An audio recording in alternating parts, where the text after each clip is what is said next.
Bonjour et bienvenue dans Avez-vous choisi, le podcast du vendredi qui vous invite à tout choisir dans votre vie avec curiosité, lucidité, responsabilité et authenticité.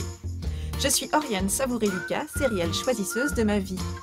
Je suis coach et j'accompagne les personnes ambitieuses et engagées qui réussissent dans la vie et qui ont surtout à cœur de réussir leur vie. Je les accompagne à se créer une vie sur mesure qui leur va comme un gant, une vie épanouissante et impactante en profondeur. Dans la vie, j'ai les pieds sur terre, la tête dans les étoiles, et avec le podcast Avez-vous choisi, je vous propose d'explorer avec curiosité le vaste et intriguant territoire du choix.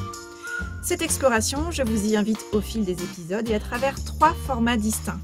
Le billet, où je partage des questionnements, réflexions et ressources qui m'aident à choisir ma vie. La conversation que j'ai eue avec une personne et son précieux supplément d'âme, une personne connue ou inconnue, dont je trouve la trajectoire et les choix de vie inspirants.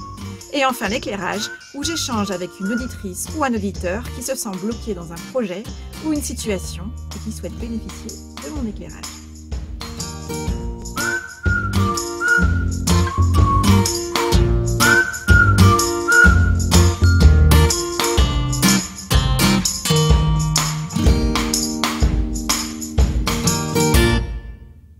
Vous est-il arrivé, en situation de stress, de vous demander pourquoi diable vous réagissez comme vous venez de le faire? Comme si une force irrésistible s'était emparée de vous et avait pris le contrôle de vous-même. Comme si la réaction que vous avez eue là, le comportement que vous venez d'adopter, les mots que vous venez de prononcer avaient été plus forts que vous. Alors parfois, vous aimeriez faire autrement, mais voilà, ces réactions déboulent alors que vous n'avez pas eu le temps de choisir votre réaction. D'ailleurs, dans ces cas-là, quand on nous fait remarquer que notre réaction est peut-être disproportionnée, excessive, la réponse qu'on s'entend parfois dire, c'est « j'y peux rien, je suis comme ça, je suis comme je suis, c'est pas maintenant que je vais changer ». Parfois, nous aimerions pourtant agir différemment, mais tout se passe comme si nous n'étions pas câblés pour faire autrement. Alors, nous oscillons entre incompréhension, frustration, colère, culpabilité et fatalisme. Quand on a envie de changer, la première étape, c'est de passer de l'inconscience à la conscience quant à notre fonctionnement. De prendre conscience de tout le théâtre qu'on trimballe partout avec nous, et notamment de tout ce qui se trame en coulisses et qui influence notre jeu sur la scène de la vie dans un jeu d'ombre et de lumière dont il est intéressant de prendre conscience.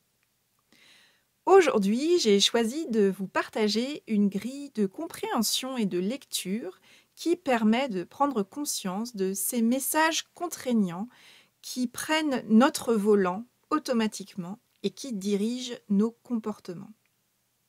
En prendre conscience, c'est la première étape pour ensuite choisir la manière dont on souhaite faire évoluer tout cela, comment nous pouvons ajuster pour choisir ce qui guide nos pas, comme le dirait une certaine Ophélie, #années 90 en force. Aujourd'hui, j'ai choisi de vous partager donc une grille d'analyse qui propose quelques clés pour comprendre ce qui se trame en nous quand nous avons des réactions qui semblent tout à la fois nous échapper et se répéter malgré nous dans les situations de stress par exemple.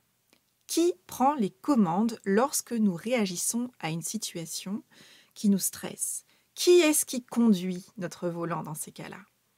Avez-vous envie de connaître le petit nom de votre pilote automatique? Alors aujourd'hui, je choisis de vous parler des drivers, avec l'intention, je le précise, non pas de faire un cours sur les drivers parce que je ne suis pas une spécialiste experte du sujet, mais de vous partager une grille de compréhension qui peut nous aider à prendre conscience de nos schémas comportementaux, de nos positionnements, de nos jugements sur nous, sur les autres, afin de mieux choisir les règles de vie auxquelles nous souhaitons répondre. Dans les années 1970, le psychologue Taibi Keller a identifié 5 drivers communs dans le monde occidental, également appelés des messages contraignants ou des pilotes de vie. Alors ces 5 messages contraignants que nous avons pris pour argent comptant et intégrés à notre insu, généralement durant notre enfance. Ce sont des règles de vie et de comportement qu'on a apprises auprès de nos figures d'autorité, nos parents, les adultes qui étaient nos référents, les enseignants, par exemple. Et ce sont des règles de vie et de comportement qui agissent en pilote automatique. Ce sont des messages qui nous ont été transmis donc au cours de notre enfance et qui sont présentés explicitement ou implicitement comme les règles à suivre si nous voulons recevoir l'affection des autres et si nous voulons nous intégrer socialement. Ce sont donc des sortes de slogans qui sont à la racine de nos réactions, de nos actions, de nos choix, de nos différents positionnements, et tout cela malgré nous et dans toutes les sphères de nos vies. Alors voici la liste des 5 drivers ou messages contraignants ou pilotes de vie. Le premier, sois parfait ou sois parfaite. Le deuxième, sois fort ou sois forte. Le troisième, fais des efforts. Le quatrième, dépêche-toi. Le cinquième, fais plaisir. Alors, chacun d'entre nous possède un ou deux drivers dominants. Chaque driver génère des inconvénients qui peuvent s'avérer extrêmement épuisants parce qu'une force irrésistible, finalement, prend les commandes et génère des comportements excessifs et du stress. Mais il s'avère que ces messages contraignants ont également le pouvoir d'apporter des avantages si nous les utilisons de manière consciente.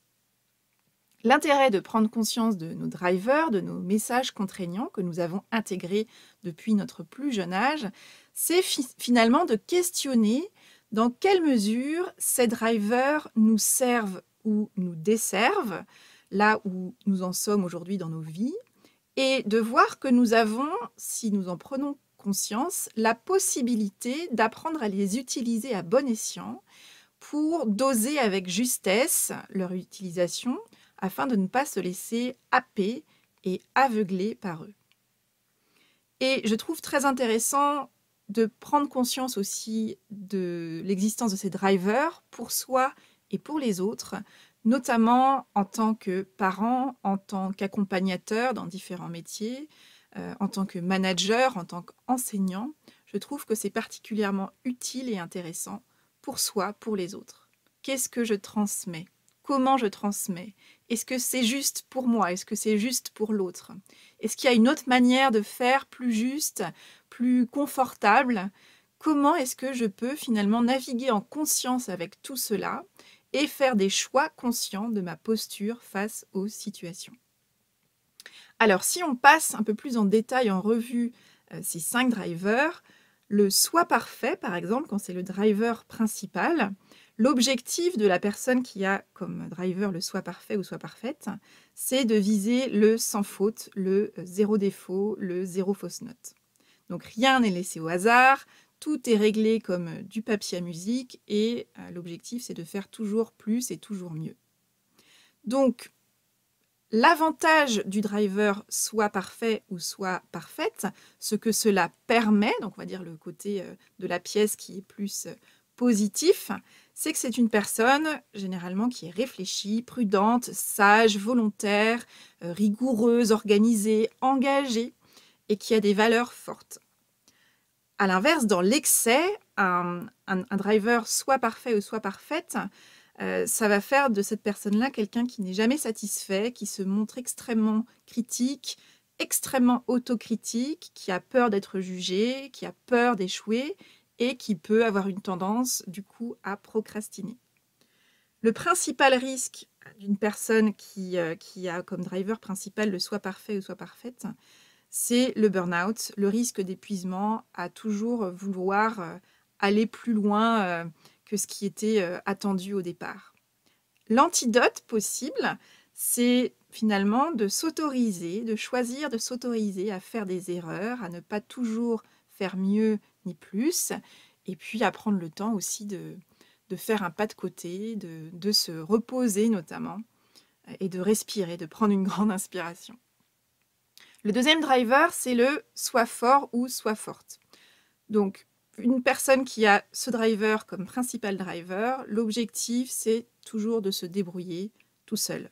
Donc c'est une personne qui n'a pas appris à montrer ses sentiments, qui fait tout en fait pour faire tout seul ou toute seule, pour affronter les situations, seule, ça plutôt que de faire confiance ou de se livrer, d'une manière ou d'une autre.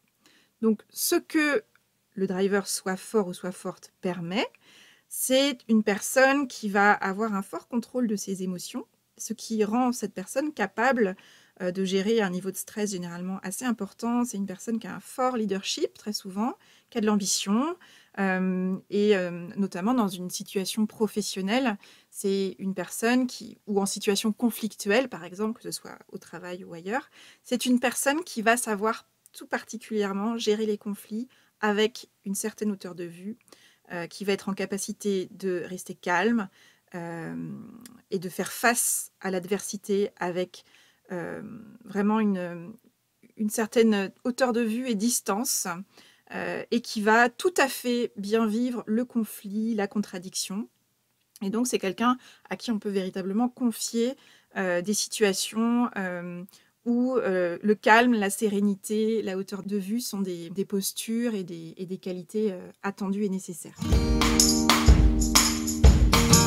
Le côté excessif de ce driver de soit fort ou soit forte, ce que cela peut générer dans l'excès, c'est une personne qui va avoir une forte intolérance à la faiblesse, que ce soit la sienne ou celle des autres.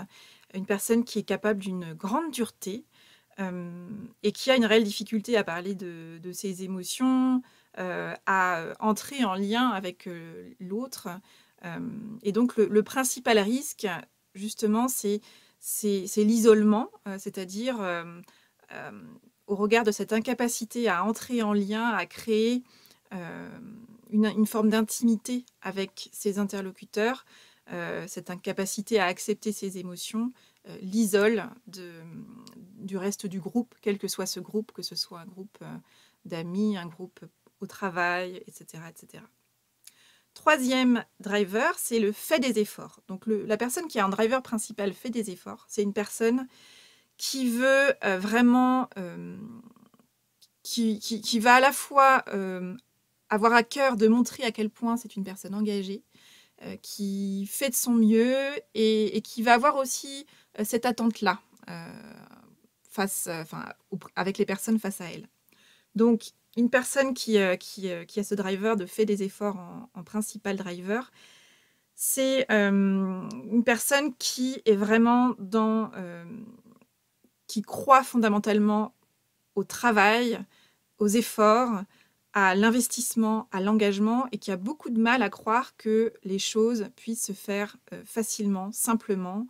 Hem, pour ce type de personne, produire quelque chose, faire quelque chose nécessite de se donner beaucoup de mal et de s'y consacrer corps et âme pratiquement. Et donc quand il y a des réussites qui ne sont pas le fruit d'un effort intense, difficile, laborieux, cette personne-là, ne va soit pas accorder de valeur à cette réussite, considérer que c'était juste normal, et parfois même va un peu culpabiliser en se disant qu'elle a dû faire quelque chose qu'il fallait pas ou qu'elle a pas fait les choses de la bonne manière puisque sa réussite, n'est pas le fruit d'un travail laborieux, exigeant et presque douloureux.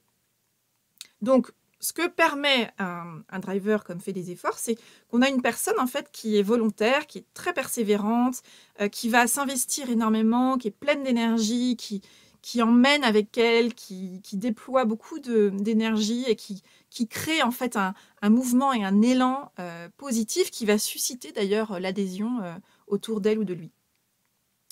Dans l'excès, en revanche, c'est une personne qui peut s'épuiser aussi très vite, c'est-à-dire, elle peut être à la fois très, très enthousiaste et comme elle donne sans compter et sans mesurer, et sans doser son effort, c'est une personne qui peut s'épuiser aussi très vite parce qu'elle ne va pas savoir doser, l'engagement, l'énergie déployée. Donc c'est une personne qui aura tendance, à assez vite, épuiser aussi son entourage parce qu'elle a un rythme d'intensité en fait qui est très, très exigeant. Alors, l'antidote à, à cette posture, quand c'est dans l'excès, finalement, c'est de chercher à se déculpabiliser déjà quand il y a quelque chose qui n'est pas fait avec difficulté et qui produit quelque chose sans qu'il y ait eu un effort incroyablement intense de déployer. Et puis, prendre le temps aussi tout simplement de d'osciller entre des temps d'investissement et des temps de repos, des temps de ressourcement. Et se dire que peut-être que l'enjeu, ce n'est pas le plus, mais peut-être comment faire moins ou comment faire mieux. Le 4e driver, c'est le dépêche-toi. Donc dépêche-toi, quand on a le driver principal dépêche-toi, l'objectif qu'on se donne, c'est qu'on a finalement peu de temps pour faire tout ce qu'on a à faire. Donc c'est des gens, des personnes très très productives, très engagées, très orientées optimisation du temps. Donc ce driver en principal driver, ça va donner une personne qui va avoir tendance à agir, déjà à être beaucoup dans l'action, à être extrêmement efficace, mais aussi avoir tendance à être dans la précipitation. C'est des personnes qui peuvent être régulièrement en retard, mais qui restent malgré tout extrêmement efficaces dans l'urgence. Des personnes dynamiques, réactives, qui sont beaucoup dans le multitasking, c'est-à-dire qui vont presque trouver un grand plaisir à avoir beaucoup de choses à faire en parallèle, qui vont multiplier ces activités en parallèle et qui veulent tout faire en même temps. Donc, dans le côté positif, c'est-à-dire ce que ça permet, ça permet justement cette dynamique. C'est une personne qui réagit, qui travaille vite, qui peut vraiment abattre une quantité assez incroyable de travail aux yeux des autres. C'est des personnes qui pensent vite, qui pensent bien, qui sont résistantes généralement à la pression et au stress. Mais à l'excès, eh bien, c'est des personnes qui peuvent beaucoup attendre le dernier moment, donc ils vont procrastiner jusqu'au dernier moment, vont faire dans la précipitation, du coup faire des erreurs. Et puis, il y a des personnes qui peuvent s'avérer un peu distraites, voilà, qui vont surtout créer un sentiment d'essoufflement autour d'elles parce que c'est des personnes qui agissent beaucoup dans la précipitation. Et si autour d'elles, elles ont des personnes qui sont plus dans l'anticipation, qui ont besoin de prendre le temps, ça va créer en fait assez rapidement des discordes, des conflits dans cette différence de gestion et de rapport au temps. Et puis, le risque aussi, c'est que ces personnes qui sont beaucoup drivées par le dépêche-toi, elles sont assez impatientes, peuvent s'avérer très intolérantes à la lenteur qu'elles jugent chez l'autre. Elles peuvent se disperser, ne pas finir ce qu'elles ont commencé par manque de temps.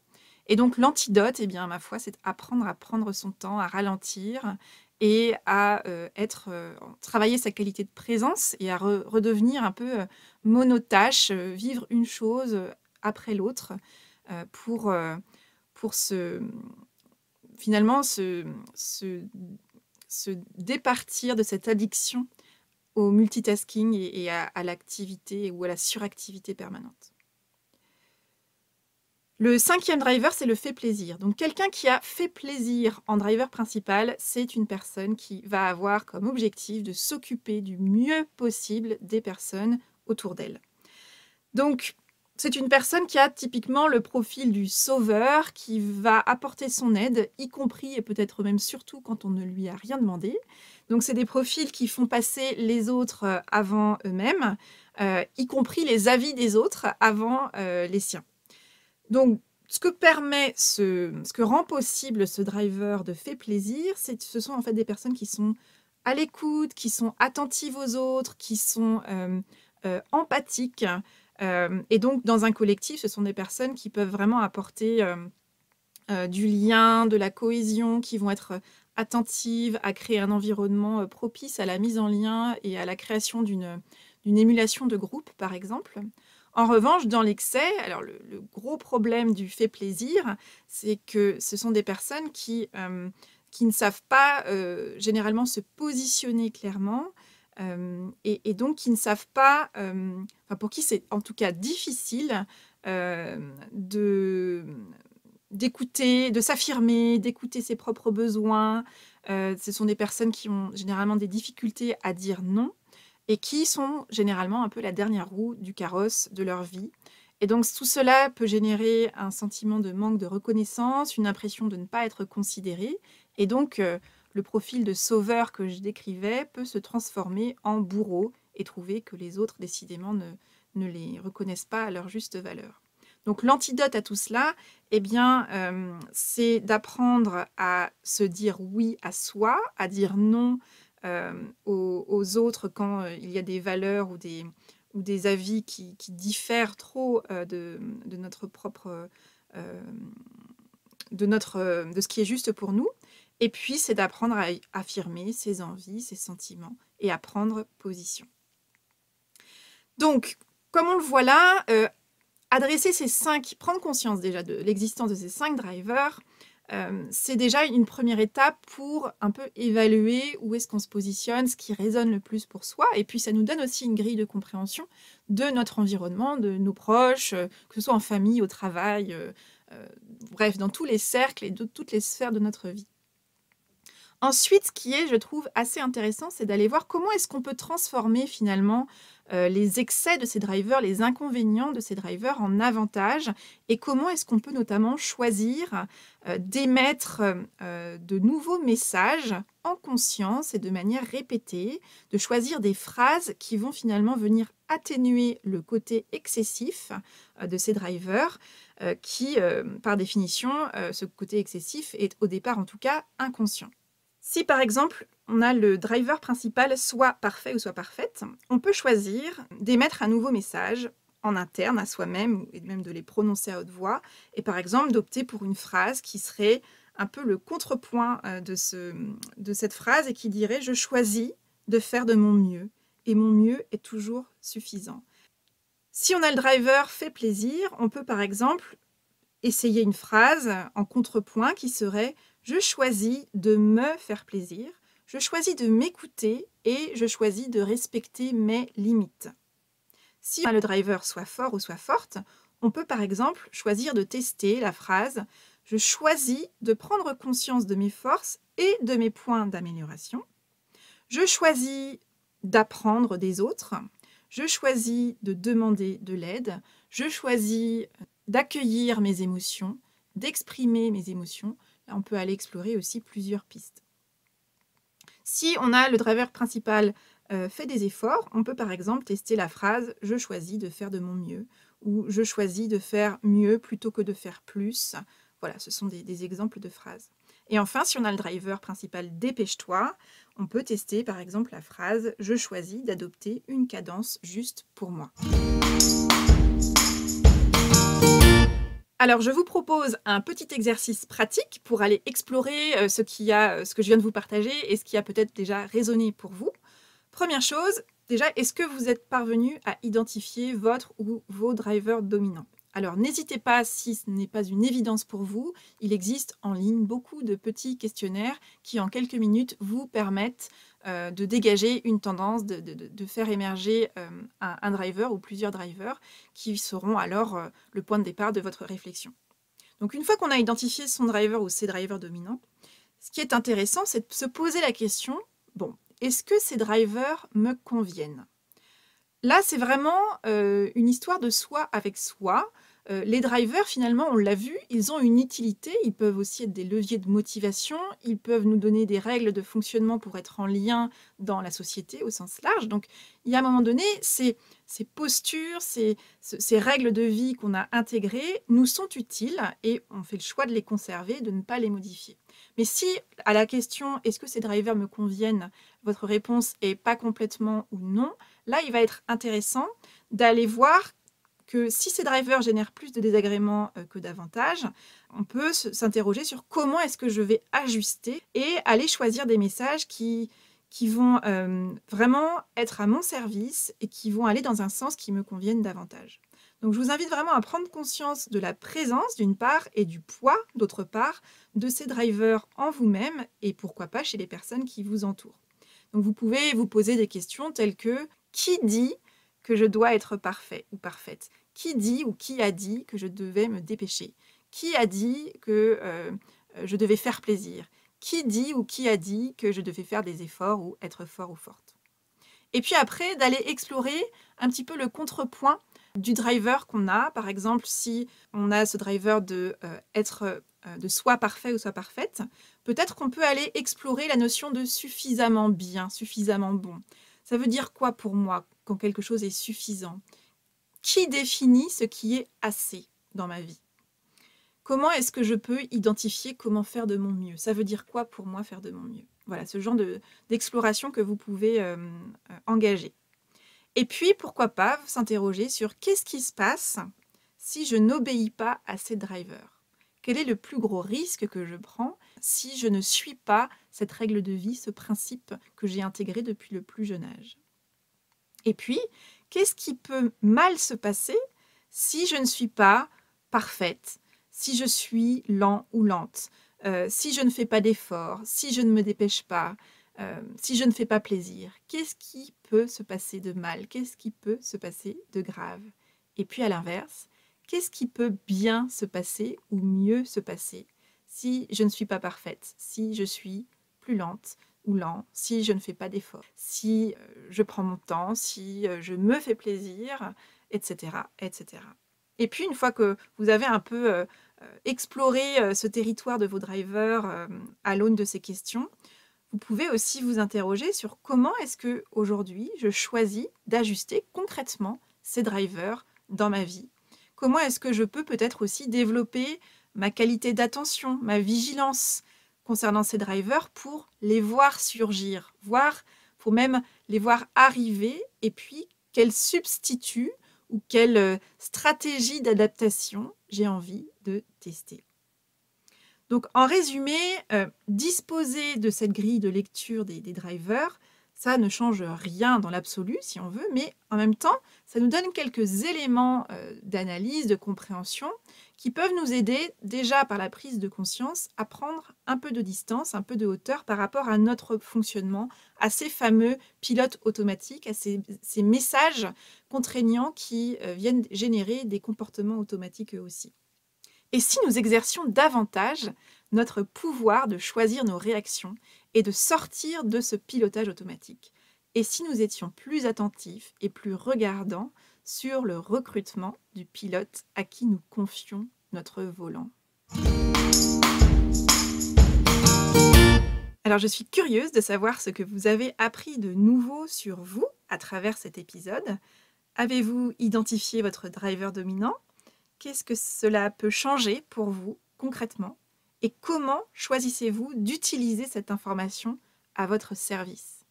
N'hésitez pas à me partager par mail ou via les réseaux sociaux vos retours d'expérience, vos éventuelles questions et vos avancées dans ce domaine. Je serai vraiment ravie de vous lire et je vous répondrai sans faute. Si vous sentez que le temps est venu pour vous de vous construire une vie sur mesure, que vous aimeriez être accompagné sur ce chemin pour activer la fonction anti-brouillard, gagner en clarté sur ce que vous voulez vraiment et que vous êtes prêt à investir en vous, sachez que j'accompagne à distance un petit nombre de personnes en coaching individuel. J'accompagne des personnes à la tête bien faite, des personnes efficaces, plutôt perfectionnistes, à mettre leur efficacité à leur propre service pour se construire la vie épanouissante et impactante à laquelle elles aspirent, sans savoir vraiment par où commencer pour cela construire. Alors si cette démarche vous intéresse, n'hésitez pas à me contacter via mon site afin que nous puissions échanger et identifier dans quelle mesure nous pourrions travailler ensemble.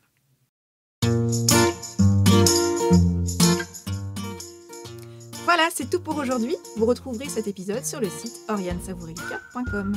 Si vous aimez ce que je vous propose, abonnez-vous à la newsletter d'Avez-vous choisi. Vous serez alerté dès la publication d'un nouvel épisode. Vous recevrez la graine de la semaine sous la forme d'une question, d'une réflexion ou d'une intention que je sème au vent par mail chaque lundi. Et vous allez pouvoir faire germer cette graine ou la regarder germer au fil de la semaine. Si vous souhaitez soutenir ce projet de façon bienveillante et efficace, pour lui donner davantage de visibilité, votre voix compte et peut porter de différentes manières. N'hésitez pas à faire connaître Avez-vous choisi aux personnes qui comptent pour vous et que l'idée de tout choisir dans leur vie pourrait réjouir. Vous pouvez également partager votre enthousiasme par écrit en déposant une constellation sur Apple Podcasts, un avis sur votre application de podcast préférée, sur le site ou les réseaux sociaux. Enfin, si vous souhaitez me contacter pour postuler à l'éclairage, pour me partager vos retours, vos questions, vos avancées ou pour me suggérer de nouveaux invités, vous pouvez me contacter via mon site et je me ferai un plaisir de vous répondre. Je vous souhaite une bonne semaine, je vous donne rendez-vous vendredi prochain pour un nouvel épisode. Et d'ici là, et si vous choisissiez tout?